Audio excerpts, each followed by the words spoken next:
반갑습니다. 예수님의 따뜻한 빛이 모두에게 비춰지기를. 이번 카렌더 펴보셨지요? 어두운 컴컴한 세상이지만 거기에 밝게 타고 있는 여초가 하나 있었어요. 빛이 있었어요. 예수님이 어두운 세상에 빛으로 오셨고, 세상이 아무리 캄캄하고 어두워서 두려움과 절망과 불안과 낙심이 있는 그 세상 속에도 주님의 참된 빛만 들어오면 희망이 있고 내일이 있고 그 어두움은 물러가고 승리한다라는 주님의 의미를 표현할진대, 세상에 참된 빛으로 오신 예수님, 우선 내가 그 빛을 받고 그 빛을 많이 받아서 마음도 따뜻해지고, 그래서 온 세상에 빛을 발하는 광남교회 그리스도인들 되어지기를 축복합니다. 그래서 이 12월 달에는 성탄절 생각하며 오늘은 촛불 하나가 켜졌어요. 광고 좀 한다면 여러분들 집에 초가 크든지 적든지 좀 이렇게 준비해 놓고 하나 켜고, 항상 계속 켤 수는 없겠죠, 위험하니까. 저녁 같은 때 아이들 있는 집에서 켜놓고 예배 한번 드리고, 이게 무슨 의미냐? 대강절, 주님의 대림절, 주님의 오심을 우리가 기다리는 거다 이러면서 하나하나 켜나가다가 마지막 성탄 날랑은 5불 다 켜놓고 예수님 탄생을 축하하며 우리 속에 오시라고, 우리 주변 속에 오시라고, 주님이 희망이요, 주님이 능력이요, 주님이 소망이요, 주님이 축복이요. 그래서 의식만이 아니라 실제로 이렇게 되어지는 축복이 모두에게 임해지기를 바랍니다. 오늘 성경에 보게 되어지게 되면 예수님이 탄생하시기 전, 정확하게는 1년 6개월 정도 되겠지요. 예수님보다 6개월 먼저 탄생된 분이니까. 그래서 모태에 보통으로 보면 10달 있다고 하니까 1년 있다고 그러니까 그 생각해 본다면, 그렇게 계산해 본다면 어쨌든 예수님 탄생하기 전에 이런 일이 있었습니다. 사가랴라고 하는 제사장, 그리고 그의 아내 이름이 누구요? 엘리사벳. 이 엘리사벳은 아론의 후손이라는 거 보면 아론은 그 당대 제사장 가문입니다. 둘 다 명문 가문입니다. 이 두 사람이 그렇게 사는데, 이 두 사람이 어떠냐? 하나님 앞에 의인이라고 그랬어요. 얼마나 의롭게 살았으면, 얼마나 바르게 살았으면.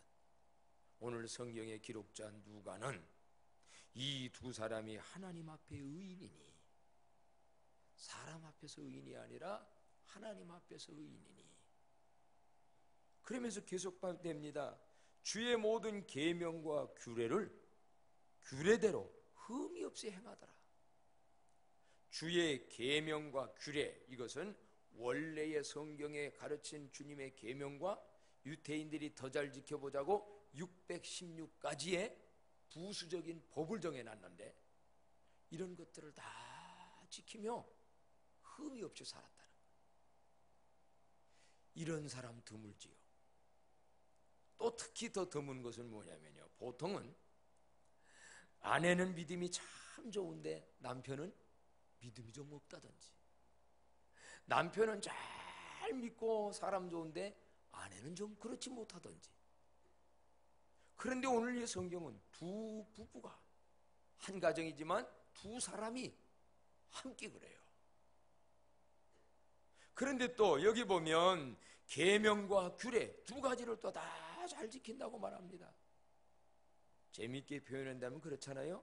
김치는 잘 담그는데 국은 못 끓이는 사람이 있다든지, 국은 잘 끓이는데 김치 맛은 안 나게 한다든지, 아니면은 또 뭡니까? 교회에서는 신앙생활 잘하는데 사회 가서는 좀 못한다든지, 또 아니면은 뭐 반대일 수도 있고, 자기 일은 잘하는데 교회 일은 좀 뭐 등한히 한다든지, 뭐에는 열심히 있는데 다른 일 없다, 이게 좀 이럴 수가 있는데요, 여기 나오는 이 부부는 규례와 여기 계명을 두 가지를 다 잘 지켜서 흠이 없는 사람이라. 참 이 얼마나 좋은 사람들인지 몰라요. 두 가지 다 잘할 수 있는 은혜가 모두에게 있어지기를 축복합니다. 우리가 이렇게 완전할 수 없지만 두 가지, 이것도 잘하고 저것도 잘하고, 교회 생활도 사회생활도 아내 역할도 남편 역할도, 어떤 사람은 사회에 나가서는 잘하는데 집안일은 소홀히 하는 사람이 있고, 어떤 사람은 내 집안일은 잘하는데 밖에 나가서 대적인 일 못하는, 근데 이것도 저것도 잘한다 이거야. 이렇게 흠이 없이 하나님 앞에서 의인이라고 바로 살아가는 이 가정에 문제는 고난의 문제가 있네요.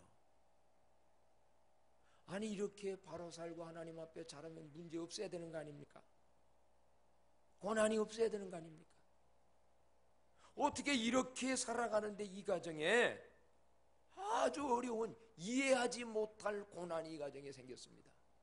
고난이라는 말을 다른 말로 문제가 있다는 거예요. 어떤 문제가 이 가정은 있었느냐라고 한다고 하면, 나이는 지금 많이 들었는데 누가 없다고 그랬습니까? 자식이 없다고 그랬네요. 그 당시에 자식을 얻게 되면 사람들이 잘못된 오해가 뭐냐? 하나님 앞에 저주받아서 그렇다. 다 자식 낳는데 왜 자식 못 낳나? 하나님의 저주를 생각을 했어요. 하나님 앞에서 지금 열심히 살아가는 일인데 이런 오해를 받고 이런 생각을 받는 게 그 당시에 자식 못 낳는 사람. 그런 문제만 뿐이겠습니까? 실질적으로 자식 가져야 되는데 갖지 못하는 가정들의 아픔을 여러분 얼마나 아시나요? 우리 주변에서 그런 분들을 보고 우리 딸아이의 합창단의 단원도 있는데 결혼하고 오래되도록 자식이 없는,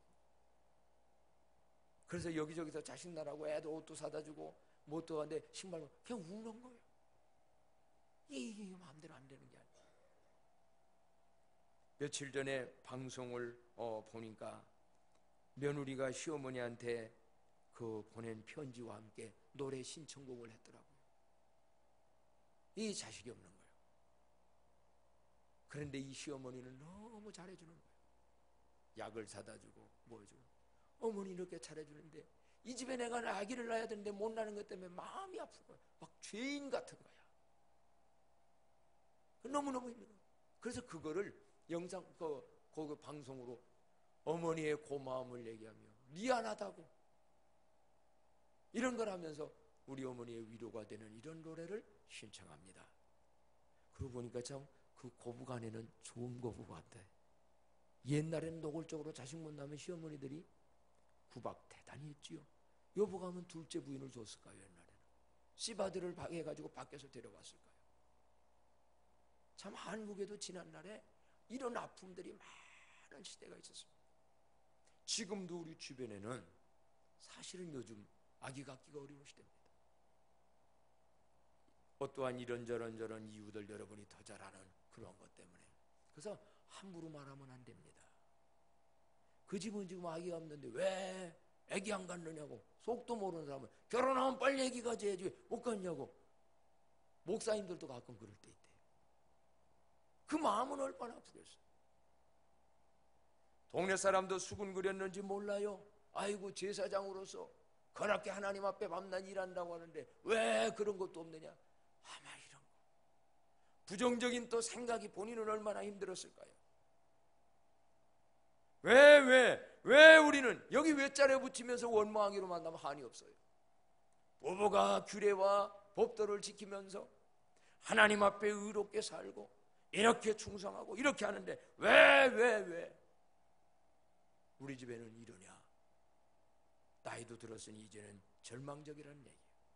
그러면 대개의 경우에 인간적 본성은 에라 모르겠다, 신앙도 하나님도 뭣도 다 소용없어 하고 절망으로 갑니다. 세상에는 그런 사람 많습니다. 이해 못할 고난이 사가랴의 가정에, 사가랴와 엘리사벳 부부 가정에 있게 됩니다. 그러나 이런 상황 속에서도 그들은 어떻게 행동한 것이 여기 성경에 나옵니다. 이해 못할 고난이 있었는데, 문제는 그 고난 속에는, 그러나 그 고난 속에는 나는 지금 아직은 이해 못하지만 하나님의 깊은 뜻이 있었다는 사실이에요. 아직은 몰라요. 그래서 이 부부는 그런 고난이 있는데 이 어려운 문제로 고민할 것도 많고 문제도 많지만 성경에 보게 되면 어떻게 행동을 했는가? 자, 8절 말씀 다 같이 한번 한 목소리로 읽어봅니다. 시작. 마침 사가랴가 그 바넬의 차례대로 하나님 앞에서 제사장의 직무를 행할세 제사장의 전례를 따라 제비를 뽑아 주의 성전에 들어가 분향하고. 그 당시에 제사장이 여럿 있는데 심지를 뽑습니다. 그래서 뽑힌 사람은 그 해에 그 반열에 들어가서 당번, 쉬운 말로 말하면 제사장 당번이 돼서 성전 들어가 가지고 분향한다는 게 뭐냐? 불 꺼지지 않게 계속 기도하면서, 옛날에 불 꺼지면 큰일 납니다. 분향단 있잖아요. 그 일을 계속 하는, 한마디로 이해 못할 고난이 있었지만 묵묵하게 좌절하지 아니하고 자기가 맡은 직무를, 하나님이 나에게 맡겨진 직무, 내가 해야 될 일을 꾸준하게 해나가는 거예요. 오늘 의미에서는 고난을 이기는 승리를 미리 한번 얘기한다면 여기 있습니다. 이 세상 살다 보면 이해 못할 고난 많습니다. 이해 못할 고난 많은데 고난 온다고 고난 앞에 무릎 꿇는 사람은 그걸로 끝납니다. 고난이 있는데도 묵묵하게 자기의 맡은 직무를 행할세 계속했다는 얘기예요. 처음 조금 하다가 나중에 아니라고 뒤에 가서 끝 마무리가 안 좋은 사람 아니에요. 꾸준하게 그 일을 계속 하면서 뭐 했겠나? 분명히 기도했겠죠. 성경에 보면 기도했어요. 꾸준히 기도합니다. 기도하는 자에게는 소망이 있고 아름다운 결과의 열매로 바꿔줄 줄로 믿습니다. 오늘도 그렇습니다. 고난당하고 어려운 일 있고 이해 못할 만한 사람, 거기서 끝나면 끝납니다. 근데 기도하면은 끝이 아닙니다. 새로운 역사가 펼쳐집니다. 이 땅에서의 참된 승리자와 기적과 하나님이 위대하게 쓴 사람들은 고난 다 당해보고 기도로 승리한 사람들이에요. 오늘 이 가정도 그렇게 나갑니다. 그랬는데 놀라운 일은 그 고난은 그냥 고난이 아니라 하나님의 깊은 뜻이 있었습니다. 하나님의 그 깊은 뜻, 그 뜻이 뭔가라고 본다고 하면 오늘 여기 13절부터 말씀이 있습니다. 자, 다 같이 한번 13절부터 하나님의 깊은 뜻이 있어서요. 그 깊은 뜻이 뭔가 13절부터 다 같이 한번 읽어봅니다. 시작. 천사가 그에게 이르되 사가랴여 무서워하지 말라. 너의 간구함이 들린지라. 내 아내 엘리사벳이 내게 아들을 낳아 주리니 그 이름을 요한이라 하라. 너의 간구함이 뭐한지라? 내게 하나님의 귀에 들렸다는 거예요. 너의 간구함이, 그러니까 지금 묵묵하게 그 일을 감당하면서 쭉 기도한 거예요. 내 기도가 내 귀에 들렸다. 그래서 누구를 보내냐? 천사를 보내요. 그러면서 왜 이해 못할 이 가정의 고난이 어떤 뜻이 있었느냐? 여러 가지 얘기합니다. 첫째는 내 아내 엘리사벳이 앞으로 아들을 낳을 것이다. 실제로 낳았지요. 그 이름을 누구라 하라? 그게 어떤 요한이요? 세례 요한이요. 아들을 낳으리니 아들 낳게 됩니다. 근데 단순히 오늘 세상 사람은 아들 못 낳다가 아들 낳는 걸로 끝나버려요. 그건 별로 그렇게 귀한 일은 아니에요. 귀한 일이지만 귀한 일이 아니에요. 두 번째가 중요합니다. 많은 사람에게 기쁨이 되는 아들이 될 거다. 보통 아들이 아니고 많은 사람에게 기쁨이 되는 아들. 그뿐만이 아닙니다. 주 앞에서 성경에 또 나오지요. 자, 14절부터 계속 읽어봅니다. 시작. 너도 기뻐하고 즐거워할 것이요 많은 사람도 그의 태어남을 기뻐하리니 이는 그가 주 앞에 큰 자가 되며 포도주나 독한 술을 마시지 아니하며 모태로부터 성령의 충만을 받아 이스라엘 자손을 주 곧 그들의 하나님께로 많이 돌아오게 하겠음이니라. 할렐루야. 이런 아들 될 거라는 겁니다. 뭡니까? 많은 사람에게 기쁨이 되는 아들. 여러분, 우리도 우리의 자녀들도 모두에게 피해를 주는 사람이 아니라 기쁨이 되는 자녀가 되어지기를 축복합니다. 기도 또한 그런 기도하세요. 모두에게 기쁨을 주는 사람. 나의 기쁨 때문에 남에게 고통을 주는 사람 많아요. 나 기뻐하려고 남에게 해를 끼치는 사람 많아요. 그런 자식 길로 놓으면 사실은 좋은 거 아니지요. 그런데 뭐냐? 많은 사람의 기쁨이 된다. 주 앞에 큰 자래요. 주님 앞에 큰 자가 돼요. 그게 나시린입니다. 여기 나시린, 이게 나시린이라는 게 뭐예요? 하나님께 바쳐진 사람, 구별된 사람, 이런 사람이 되어서 더 중요한 건 많은 사람을 누구에게로? 하나님께로, 주께로 돌아오게 하는 일을 하게 한다. 그래 보면 여기 결론 나옵니다. 과연 큰 자는 누구인가? 세상에서는 대통령이 최고로 큰 자고, 장관, 벼슬아치가 큰 자로 봅니다. 그런데 하나님이 보시는 큰 자는 그거 아닙니다. 하나님이 보시는 큰 자는 대통령을 했느냐, 반장을 했냐, 통장을 했냐가 중요한 게 아니고, 얼마나 하나님 보시기에 기쁨의 삶을 살았느냐, 또 다르게는 얼마나 많은 사람들이 하나님 앞에 돌아와 구원받게 했느냐. 천하보다 귀한 것이 한 사람의 영혼이니까. 얼마나 많은 사람을 하나님께로 돌아오게 했다는 말은 구원받게 했다는 얘기예요. 너의 그 삶 때문에, 너의 그 행동 때문에, 너의 그 열정 때문에, 너의 그것 때문에 얼마나 많은 사람이 주께로 돌아오게 했냐. 이런 면에서요, 우리 대통령 이번 후보 못 나왔다고 작은 자라고 생각하지 말고 하나님 앞에 큰 자가 되기를 축복합니다. 하나님 앞에 큰 자. 세상은 안 알아주는데도 무명인인데 하나님이 알아주는 유명인이 있고요. 세상은 유명한 스타인데 하나님은 기억도 하지 아니하는 스타는 많아요. 알고 보니 하나님의 이러한 깊은 뜻이 있었습니다. 이런 귀한 아들을 이 가정에 맡기기 위해서 하나님은 그동안 기도하게 했고 준비하게 했고, 더 중요한 것은 오늘 여기 보니까 이 아들은 앞으로 어떤 뜻이냐면 주의 길을 준비하는 자가 되리라. 17절 다시 한번 그 말씀 읽어봐요. 시작. 그가 또 엘리야의 심령과 능력으로 주 앞에 먼저 와서 아버지의 마음을 자식에게, 거스리는 자를 의인의 슬기에 돌아오게 하고 주를 위하여 세운 백성을 준비하리라고 그랬어요.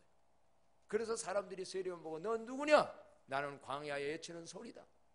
너는 왜 왔느냐? 나는 주의 길을 예비하기 위해서 온 자다. 그 말은 예수님이 탄생하고 예수님이 복음 전하고 예수님이 일하실 수 있도록 앞에 사자가 돼서 앞에서 일하는 자다라는 거예요. 주의 길을 준비하는 자. 이건 오늘날도 필요합니다. 주님의 복음이, 주님의 사랑이, 하나님의 이 복이 그들에게 전달되도록 길을 닦는 자들. 그게 우리의 선행일 수도 있습니다. 우리의 전도일 수도 있습니다. 우리의 따뜻한 사랑일 수도 있습니다. 한 사람 예수 믿기 위해서 우리는 주의 길을 닦습니다.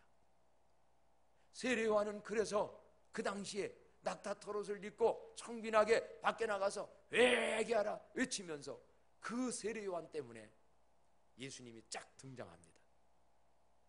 세례요한이 예수님이 이분이 바로 그리스도라는 걸 만민에게 말하며 세례를 줍니다. 그래서 세례요한입니다. 세례라는 말은 별명이지요. 예수 그리스도가 모든 걸 다 일할 수 있도록 6개월 먼저 와가지고 준비하는 일을 이 사람이에요. 그러면 여러분 결론이 나옵니다. 이 세상 살다 보면 이런저런 남다른 고난, 역경, 때로는 정말 잘하는데 왜 이해 못할 이런 고난과 어려움이 있는가? 분명한 것은 고난이 고난만이 아니고 그 안에 하나님의 깊은 뜻이 있다는 걸 믿고 그 뜻을 헤아릴 줄 아는 우리들이 되어 주십시다. 거기에는 하나님의 뜻이 있어요. 심지어는 내가 잘못해서 당하는 고난 속에도 뜻이 있어요. 모든 고난에는 하나님의 깊은 뜻이 있습니다. 하나님의 좋은 계획이 있습니다. 단지 좋은 게 아니라 선한 계획이 있습니다. 그래서 보니까 좋은 것과 선한 것이 말이 다르더만요. 좋은 것은 그냥 단순히 너와 내가 좋은 거예요. 선한 거는요, 하나님에게도 남에게도 나에게도 유익되는 게 선한 거예요. 그래서 하나님이 합력하여 선을 이룬다는 말은 단순히 나 인간적으로 좋게 된다는 얘기 아니에요. 하나님께도 영광이 되고 다른 사람에게도 유익이 되고 나에게도 좋은 거예요. 그래 보면 고난을 어떻게 우리는 이겨나가는가? 앞으로도 우리는 살다 보면 이런저런 문제를 극복하는 비결이 뭔가? 그 방법을 오늘 여기서 가르쳐 준다고 하면, 첫째로는 아까 말씀드린 대로 모든 고난 속에는 하나님의 선한 뜻이 있다는 것을 전제로 믿어야 돼요. 한번 외쳐볼까요? 모든 고난 속에는 하나님의 선한 뜻이 있다. 다시 한번, 모든 고난 속에는 하나님의 선한 뜻이 있다. 그래서 이런 거를 읽는 사람은 그것 때문에 원망하고 불평하고 낙심하지 말고요, 여기 뭔가가 뜻이 있는데 뜻을 찾아요. 그러려면 하나님 앞에 나아가는 겁니다. 오늘 아까 이 사가랴 가정도 8절에 보면 마침 사가랴가 그 반열의 차례대로 하나님 앞에서 그랬어요. 하나님 앞으로 나아갈 때 문제가 해결되기 시작하는 거예요. 세상으로 가지 아니하고 포기하지 아니하고 낙심하지 아니하고 하나님 앞으로 나가요. 나가서 뭐를 하는가?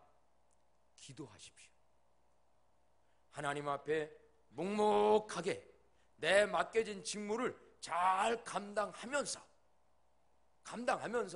그 일을 말없이 조용하게 기도하다 보면, 그 문제를 위해서 기도하다 보면 하나님이 어떤 때는 여기서는 주의 사자를 보냈다고 그랬어요. 천사예요. 근데 오늘날은 천사가 안 보이는 천사도 있고 보이는 천사도 있는데, 기도하다가 이해가 되어져요. 뭔가를 발견하게 돼요. 하나님의 뜻을 헤아리게 돼요. 어떤 때는 보이는 인간 천사를 만나게 되는데 그 사람이 내 문제 해결자로 도움이 되어져요. 그 하나님이 보내는 거예요. 여러분, 보이지 않는 천사도 많이 와 도와주지만 보이는 천사도 기도하다가 많이 만나는 은혜가 임하기를 축복합니다. 저는 그런 천사 많이 만났습니다. 내가 이 허리로 정말 기숙사에서 걷지도 못하고 누워있을 때, 이제는 나는 끝났구나, 내 꿈도 뭣도 다 사라지는구나, 이런 상황이 있을 때 하나님 앞에 기도의 줄을 놓지 않았습니다. 3일 동안 금식을 선포하고 누워서 이대로 하나님 데려가시든지 뭐를 기도했는데, 생각지 않는 철북교회 전도사님이, 제가 철북교회 개척하고 신학 갔을 때 그분이 와가지고 내 상황을 보게 되고, 동네에 돌아가서 천리포 수목원 요즘 굉장히 뜨지요. 그 칼 밀러 그 외국인한테 내 얘기를 하게 되고, 알바 때 거기 가가지고 나무 심었다는 인연으로 알고 있는데, 미스터 신이 그렇게 많이 아프다고요? 하더니 자기 차 가지고 와서 나를 다 태워서 병원비 얼마 든지 내가 됩니다. 뭔 병인지도 몰랐는데 알게 되고 치료받게 되고, 그래서 고침마다 오늘날까지 건강하게 다니는 거 볼 때 기도가 문제 해결이다. 여러분, 기도하다 보면 천사를 하나님이 들어서도 인간 천사도 보이지 않는 천사도 보내줘요. 기도가 그냥 단순히 하다가 포기한 게 아닐 거예요. 하나님 주세요 주세요만이 아닐 거예요. 왜 이런 일이 우리에게 있나요? 어떻게 하면 되겠습니까? 기도하는데 하나님이, 성경에 다 뒷얘기는 안 기록됐지만, 단순히 자식 없는 집에 자식 하나 그냥 낳는 게 아니고 앞으로 이 자식은 어떤 자식이 돼야 되는 건지, 이 지금 죄악을 어둡던 이 세상에 세례요한이 세례요한으로 살게끔 양육하려면 보통 부모가 지면 됐겠습니까? 영월 주일날 시험 보는 날이니까 교회 가지 말아라, 이렇게 키우면은 그 애들이 나중에 올바른 사람 되겠습니까? 세례요한이 세례된 것은 엄마 아빠가 이런 고난 동에서 깊은 신앙의 확신을 가졌고, 하나님의 아들 주는 것은 단순히 내 육신의 그저 종족 번식하라는 게 아니라 하나님의 뜻을 위해서 이 땅에 많은 사람을 돌아오게 하는 나시린으로 드리라는 것을 분명히 깨닫게 되는 거예요. 그러니까 그렇게 키우는 거예요. 그러니까 그런 인물이 되는 거예요. 성경에 보면은요, 이런 고난들 당했던 사람들이 다 뭐냐? 하나님 앞에 나아가 기도합니다. 그래서 보게 되면 한나의 가정도 마찬가지지요. 왜 한나의 가정에 그런 어려움이 있어요? 근데 오랫동안 울면서 기도하게 되며 세상을 보게 되어져. 엘리 제사장은 타락됐고 쓸만한 지도자가 필요한데 사람이 없구나. 한나가 그거를 깨달아요. 그래서 이제는 단순히 내 아들 하나 주세요가 아니라 하나님의 아들 주시면 뭘로? 나시린으로 바쳐서. 나중에 나시린으로 바치잖아요. 그 사무엘이 뭔 일을 합니까? 초대왕 사울을 왕을 세워놓고 이스라엘 되도록 만들잖아요. 그런 고난 속에서, 기도 속에서 뭔가 정립되지 아니하면 어떻게 젖대고 난 다음에 어린애를 떼가지고 성전으로 엘리상 밑에 가서 심부름꾼으로 보냅니까? 엄마의 모족만 생각한다면. 그러니까 이 고난 속에서 이런 게 벌써 다 준비됐고, 그런 엄마를 먼저 부모를 만든 거예요. 여러분, 좋은 부모가 돼서 자식들 하나님이 어떻게 쓰든지 그렇게 쓰여질 수 있는 준비된 부모도 되어지기를 축복합니다. 그냥 단순히 하나 낳고 둘 낳고 하자 생각하는 것은 세상적 개념이고 그게 아니에요. 그래서 성경 보면은요, 고난이 있지만 이 고난을 그렇게 요셉이 뭐 잘못했다고 그렇게 어려운 고난을 당합니까? 왜 형제들한테 배신당해야 됩니까? 왜 무모한 억울한 누명을 속에 갇혀야 됩니까? 근데 보십시오, 공통점이 있는데 원망불평하기보다는 교도소 가서는 교도소, 보디발레 집에 종으로 팔려면 종으로 팔려 거기서 최선을 다해요. 좌절하고 낙심하지 아니하고 이 사가랴가 자기의 직무를 쭉 감당하듯 꾸준히 감당해요. 근데 알고 봤더니 뜻은 뭐예요? 총리를 되고자 하는 하나님의 깊은 프로젝트였어요. 애굽의 국무총리가 그냥 됩니까? 산전수전 다 겪게 만들고 그런 거 훈련 다 해서 하나님의 사람 만들더니 그를 통하여 이스라엘을 구원해내고 세계를 통치하게 만들게 되어지죠. 룻, 왜 그 가정에 그런 어려움이 있었나요? 나중에 보아스를 만납니다. 예수님의 족보에 들어가는 인연이 됩니다. 고로 크든 적든지 우리에게 이런저런 문제와 고난이 생길 때 왜 하면서 원망하지 말고, 하나님 여기 무슨 뜻이 있습니까? 하나님 여기 어떤 계획이 있습니까? 그 계획을 찾고 그 계획을 알아서 하나님의 계획대로 정기하게 선으로 바꿔주는 축복이 우리 모두에게 있어지기를 축복합니다. 이제 성탄절 얼마 오늘부터 시작됩니다. 성탄절은 하나님의 크신 사랑과 헌신적 신앙인들의 순종으로 이루어진 가장 기쁜 소식입니다. 하나님이 하늘의 영광 부리고 사람이 돼서 이 땅에 오시는 사랑과 희생, 예수님이 마국간 구위의 그 천하고 약한 곳에 내려오시는 낮아짐, 그러나 그것만은 아니에요. 마리아를 통하여 내가 너 처녀를 통하여 내 몸을 통하여 구세주를 낳게 해야 되겠다. 마리아 역시도 얼마나 많은 희생을 해야 되는 겁니까? 처녀가 아기 가져야 되잖아요. 죽을 수도 있잖아요. 그런 순정의 헌신에 응답이 있게 됩니다. 여기에 성탄절이 나오는 거예요. 2012년의 성탄절은 과거적 사건만 기념하는 게 아니에요. 오늘도 예수님은 끊임없이 사방에 탄생되어져야 되고 예수님이 사방으로 복음이 가야 되는데 세례 요한이 6개월 전에 준비돼서 와가지고 그 길을 준비했듯이 오늘도 우리가 헌신적 순종으로 인하여서 주의 성탄의 길을, 주님 가시고자 하는 복음의 길을 잘 광야에 준비하는 우리들이 되어 주십시다. 그래서 이런 일이 있을 때 하늘엔 영광, 땅엔 평화가 맛보게 되는 거예요. 한번 외쳐봅시다. 주여, 이번 성탄절 하나님께 영광, 땅에는 평화, 우리 가정의 평화, 내 마음의 평화 이루어지게 하소서.